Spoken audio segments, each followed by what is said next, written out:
ഇത്രയും തെറ്റായിട്ടുള്ള അടിസ്ഥാനരഹിതമായ ഒരു വാർത്ത എന്നെപ്പോലെ 50 കൊല്ലമായിട്ട് ഈ സമൂഹത്തിൽ ഞാനുണ്ട്. എന്നിട്ട് ആ പെൺകുട്ടികൾ ഒരു വാക്കിനോട് ചോദിക്കുക.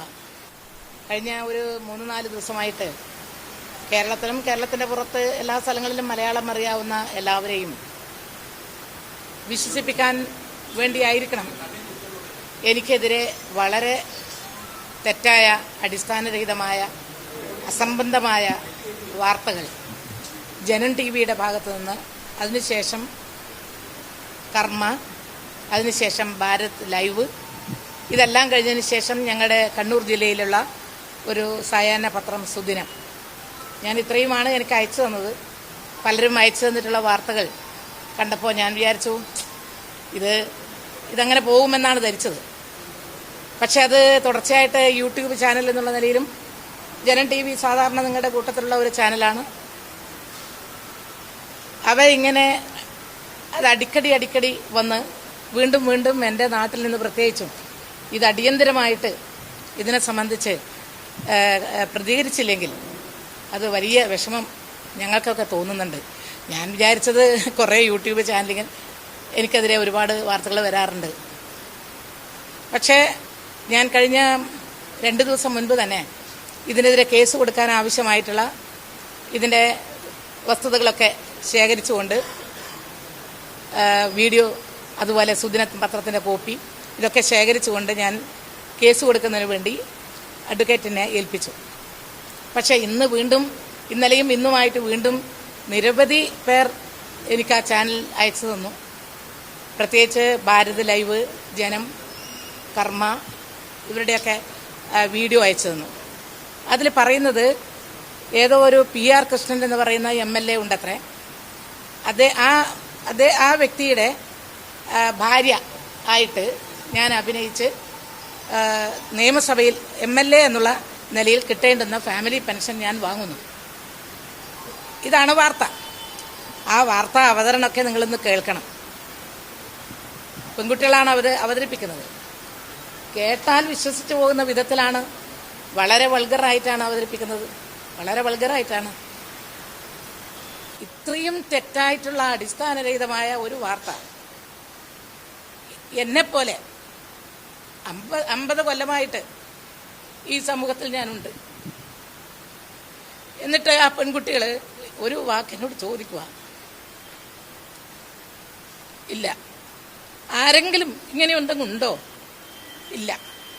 ഇങ്ങനെ ചോദിക്കാതെ വസ്തുതകൾ അടിസ്ഥാനരഹിതമായിട്ട് സമൂഹത്തിൽ ഒരു പൊതുപ്രവർത്തകയെ സമൂഹത്തിനിടയിൽ നാറ്റിക്കുക, അപമതിപ്പുണ്ടാക്കുക എന്നുള്ള ആ ദുരുദ്ദേശത്തിലൂടെയല്ലേ? അല്ല, ഇതിന്റെ പിന്നിൽ എനിക്കെതിരായ രാഷ്ട്രീയ ശത്രുക്കൾ ആരെങ്കിലും ഉണ്ടോ? കാരണം ഒരുപാട് തവണ പല ഘട്ടങ്ങളിലായിട്ട് ഇത്തരത്തിലുള്ള തെറ്റായിട്ടുള്ള വാർത്തകൾ എനിക്കെതിരെ വന്നിട്ടുണ്ട്. ഞാൻ ഉദാഹരണം നിങ്ങൾക്കൊക്കെ അറിയാം. ഒരുപാട് കാലം ഞാൻ കമന്റ് എനിക്കെതിരെ പലരും വളരെ വൃത്തികെട്ട രീതിയിൽ കൊണ്ടുവരാറുണ്ട്. തീവ്രത ഞാൻ ഉപയോഗിച്ചൊരു വാക്കല്ല. ഞാൻ ആ സംഭവവുമായി ബന്ധപ്പെട്ടുകൊണ്ട് ഉപയോഗിച്ച വാക്കല്ല. എന്നിട്ട് എന്തോരം മോശമായിട്ടാണ്, എത്ര തവണയാണ്, ഏതെല്ലാം പേജിലാണ് എനിക്കെതിരായിട്ട് ഈ ഇത്ര വൃത്തികെട്ട വിധത്തിൽ എഴുതി എന്നെപ്പോലുള്ള ഇത്രയും പ്രായമുള്ള ഒരു സ്ത്രീക്കെതിരെ ഈ കേരളത്തിൽ കമന്റിട്ട് പിന്നെ ഞാൻ വിചാരിച്ചു ഇതിനെല്ലാം എത്രയാണ് പ്രതികരിക്കുക. ഒരു തവണയല്ല 2 തവണ ഞാൻ കേസ് കൊടുത്ത ഒരു തവണ BJPയുടെ നേതാവ് ഗോപാലകൃഷ്ണൻ പരസ്യമായിട്ട് മാപ്പ് പറഞ്ഞു. അത് തെറ്റിപ്പോയി. ഞാൻ പിന്നീട് അന്വേഷിച്ചപ്പോൾ അങ്ങനെ ഇല്ല, അത് തെറ്റായിരുന്നു എന്ന് മനസ്സിലായി. അന്തരിച്ചുപോയ ബഹുമാന്യനായ എൻ്റെ സഹപ്രവർത്തകനായിരുന്നു നിയമസഭയിൽ PT തോമസ് എറണാകുളം പ്രസ് ക്ലബ്ബിൽ വെച്ച് ഒരു പത്രസമ്മേളനം നടത്തി പറഞ്ഞു, കോവിഡ് കാലത്ത് എൻ്റെ മകന് ഓക്സിജൻ പ്ലാന്റ് ഉണ്ടെന്നും ആ ഓക്സിജൻ പ്ലാന്റിൽ ഉൽപ്പാദിപ്പിക്കുന്ന ഓക്സിജൻ കരിഞ്ചന്തയിൽ വിൽക്കാൻ വേണ്ടി പൂഴ്ത്തിവെച്ചിരിക്കുകയാണെന്നും അങ്ങനെ നിരവധി കുഞ്ഞുങ്ങൾ മരിക്കുകയാണെന്നും എല്ലാമുള്ള വാർത്ത വെറുതെ പറഞ്ഞതല്ല. പത്രസമ്മേളനത്തിൽ എറണാകുളം അതിൻ്റെയൊക്കെ കോപ്പി നിങ്ങളൊക്കെ കണ്ടിട്ടുണ്ടാവും. പക്ഷെ ഞാനത് പയ്യന്നൂരിൽ ഒരു കേസ് കൊടുത്ത് തളിപ്പറമ്പിലുള്ള നമ്മൾ പ്രഗത്ഭനായിട്ടുള്ള ഒരു അഡ്വക്കേറ്റ് മുഖേന കേസ് കൊടുത്തു. കേസ് എടുക്കാൻ വേണ്ടി പോകുന്നതിൻ്റെ 2 ദിവസം മുൻപാണ് എനിക്ക് അഡ്വക്കേറ്റ് പറഞ്ഞു, അദ്ദേഹം വളരെ സീരിയസ് ആയിട്ടുള്ള നിലയിൽ അസുഖമായിട്ടാണ് ഇപ്പോൾ ചികിത്സിക്കുകയാണ്, ഇന്ന രോഗമാണ് എന്നൊക്കെ പറഞ്ഞപ്പോൾ ഞാൻ പറഞ്ഞു, ഒരു കാര്യം ചെയ്യും, ഇപ്പോൾ തൽക്കാലം ആ കേസ് ഇപ്പോൾ എടുക്കണ്ട. പയ്യന്നൂർ കോടതിയിൽ എടുക്കാൻ വേണ്ടി പോകുന്ന സന്ദർഭത്തിലായിരുന്നു, അത് എടുക്കണ്ട, അവിടെ നിൽക്കട്ടെ. കുറച്ച് നാൾ കഴിഞ്ഞപ്പോൾ പിന്നെ അദ്ദേഹം ഈ ലോകത്തോട് ഇവിടെ പറയുകയും ചെയ്തു. എന്തടിസ്ഥാനത്തിലാണ് അങ്ങനെ എൻ്റെ മകനെ ഒരു പ്ലാന്റ് പോയിട്ട് എന്തെങ്കിലും ഒരു വസ്തുതയുടെ കുലബന്ധം പോലും ഉള്ളതല്ലേ? ഇങ്ങനെ ഒരു എം എ ഒരു വലിയ സ്ഥാനത്തിരിക്കുന്ന അദ്ദേഹം MP ആയിരുന്നു, എൻ്റെ സഹപ്രവർത്തനായിരുന്നു, MLA ഹോസ്റ്റലിൽ ഞങ്ങളുടെ അപ്പുറത്തും ഇപ്പുറത്തും റൂമിലായിരുന്നു. എന്നിട്ട് പോലും എന്നോടൊന്നും ചോദിക്കാതെ എൻ്റെ മകന് ഓക്സിജൻ പ്ലാന്റ് ഉണ്ട്. അതുപോലെ ഒരു വാർത്ത ഏതോ ഒരു MLA അങ്ങനെ ഉണ്ടോ എന്ന് എനിക്കറിയില്ല. ഞാൻ ചോദിച്ചു, പാലക്കാട് ആരെങ്കിലും അങ്ങനെ MLA ഉണ്ടോ? ഇല്ല. തൃശ്ശൂരുണ്ടോ? ഇല്ല എന്ന് പറഞ്ഞു. പിന്നെ ആരാണ് ഈ കൃഷ്ണൻ എന്ന് പറയുന്ന ആളെ എനിക്കറിയില്ല. അങ്ങനെ ഒരു MLAയുടെ ഭാര്യയായിട്ട് ഞാൻ ഫാമിലി പെൻഷൻ വാങ്ങുക എന്നൊക്കെ പ്രചരിപ്പിക്കുമ്പോൾ ഞാൻ 17 സ്കൂള് മുതൽക്ക് പ്രത്യേകിച്ച് അധ്യാപക രംഗത്ത്, അതിനുശേഷം 10-50 കൊല്ലമായിട്ട് നിങ്ങൾക്കൊക്കെ അറിയാം എന്നെക്കുറിച്ചാണ് ഇങ്ങനെ ഞാൻ പണത്തിന് വേണ്ടി എന്തും ചെയ്യുന്നു, എന്തൊക്കെയാണ് അതിൽ പറയുന്നത്. നിങ്ങളെല്ലാം ചെറുപ്പക്കാരാണല്ലോ, നിങ്ങൾക്കെല്ലാം അമ്മമാരുണ്ടല്ലോ, എന്തൊക്കെയാണ് അതിൽ പറയുന്നത്? എത്ര വൃത്തികെട്ട രീതിയിലാണ് ഈ പ്രചരണം നടക്കുന്നത്. അത് ഏതായാലും ഇത്രയും കൊള്ളരുതാത്ത ഇന്ത്യക്ക് പുറത്തും ലോകത്തിലെമ്പാടുമുള്ള മലയാളികൾ കാണത്തക്ക വിധത്തിൽ ഈ യൂട്യൂബ് ചാനലുകൾ ഉപയോഗിച്ച് എന്നെപ്പോലെ ഒരു വ്യക്തിയെ ഈ രൂപത്തിൽ അധിക്ഷേപിക്കുമ്പോൾ നിങ്ങളാരും പ്രതികരിക്കുക, നിങ്ങളാരും ചോദിച്ചിട്ടുമില്ല, എന്നോട് ആരും ചോദിച്ചില്ല ഇതുവരെ എന്താണ് വസ്തുത.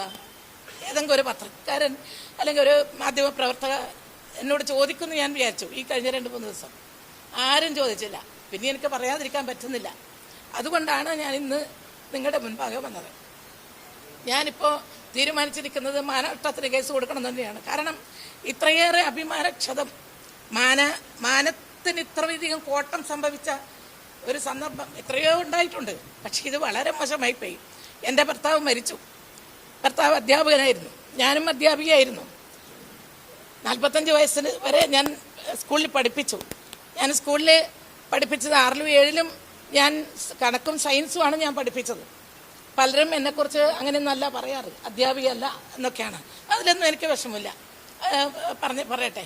പക്ഷേ ഇത് കുറച്ച് കടന്ന കയ്യായിപ്പോയി. ഇത് ഒരിക്കലും ഒരാളോടും, സ്ത്രീയോടെന്നല്ല പുരുഷനോടും ചെയ്യാൻ പാടില്ലാത്ത ഒരു കാര്യമാണ്.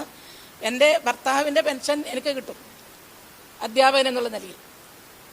ഞാൻ വേറൊരാളുടെ പെൻഷൻ തേടി പോകേണ്ടുന്ന ഒരു വ്യക്തിയല്ല. അങ്ങനെ ഒരു പണത്തിന് വേണ്ടി പോകുന്ന ഒരാളല്ല ഞാൻ. എൻ്റെ അച്ഛനും അമ്മയും എൻ്റെ അമ്മയുടെ അച്ഛനും ഞങ്ങളുടെ കുടുംബത്തിൽ എല്ലാവരും അധ്യാപകരാണ്. അങ്ങനെയുള്ള ഒരു കുടുംബത്തിൽ ഞങ്ങൾക്ക് കിട്ടുന്ന പണം കൊണ്ട് സുഖമായി ജീവിക്കാൻ കഴിയുന്ന ഒരു കുടുംബമാണ് എൻ്റെത്. അങ്ങനെയുള്ള ഒരു വ്യക്തിയെ ഈ രൂപത്തിൽ ഞാൻ ഏതോ ഒരു MLA ആണോ എന്ന് എനിക്കറിയില്ല, അങ്ങനെ ആളുണ്ടോയെന്നും അറിയില്ല, അയാളുടെ പെൻഷൻ ഭാര്യ എന്നുള്ള നിലയിൽ ഭാര്യ എന്നുള്ള നിലയിൽ നാട്യം നടിച്ച് എന്നിട്ട് പെൻഷൻ വാങ്ങുന്നു. ഇതാണ് അതിൽ വിവരാവകാശ രേഖ കിട്ടിയതാണെന്നാണ് അവർ പറയുന്നത്. എന്ത് വിവരാവകാശ രേഖയായാലും അത് ശരി.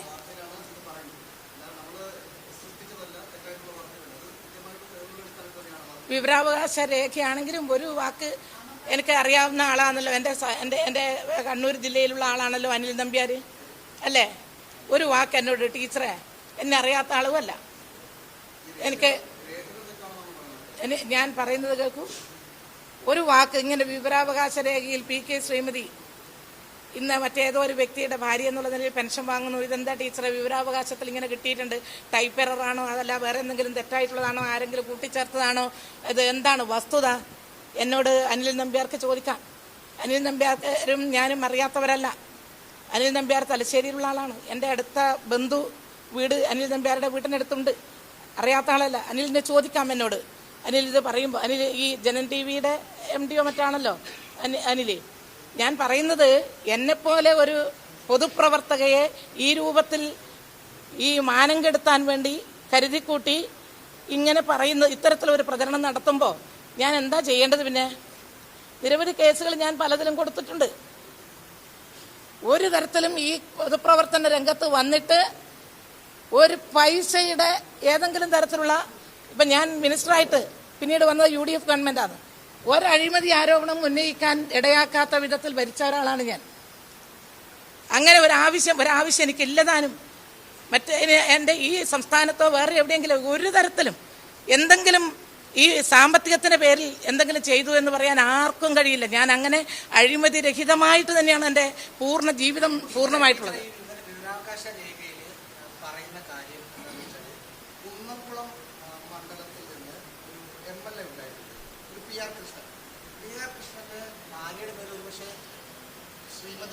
ആണോ എന്നൊരു സംശയം ഉണ്ടാവും. ടീച്ചറുടെ പേരിൽ വാർത്ത കൊടുത്ത കാര്യമല്ല ഈ പറയുന്നത്. ചിലപ്പോൾ PR കൃഷ്ണന്റെ ആദ്യം ഒരു ശ്രീമതി, പക്ഷേ അതിലെല്ലാം എൻ്റെ പടം കൊടുത്തിട്ട് മുൻ ആരോഗ്യമന്ത്രി PK ശ്രീമതി, പിന്നെ മുൻ ആരോഗ്യമന്ത്രി PK ശ്രീമതി, മുൻ ആരോഗ്യമന്ത്രി PK ശ്രീമതി, ഇങ്ങനെ പടം പലതവണ പല രീതിയിൽ കൊടുത്തുകൊണ്ട് എൻ്റെ പടം കൊടുത്തുകൊണ്ടാണ് ഇത് പറയുന്നത്. അല്ലാണ്ട് വെറുതെ ഒരു വാക്കല്ല. അങ്ങനെയാണെങ്കിൽ പറയായിരുന്നു. അതുകൊണ്ട് ഞാനിപ്പോൾ DGPക്കും അതുപോലെ ആഭ്യന്തരമന്ത്രിക്കും നിയമസഭ നമ്മുടെ ബഹുമാനപ്പെട്ട സ്പീക്കർക്കും ബഹുമാനപ്പെട്ട മുഖ്യമന്ത്രിക്കും എല്ലാവർക്കും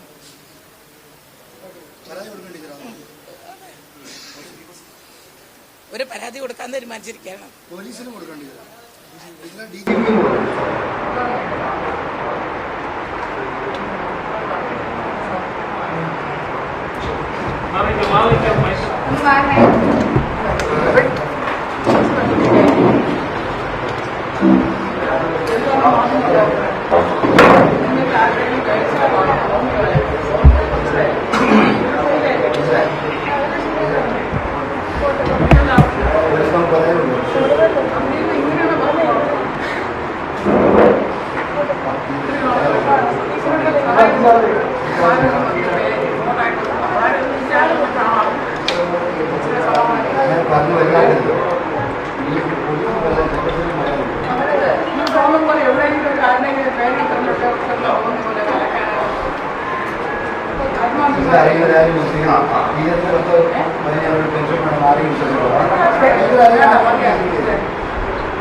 Ahora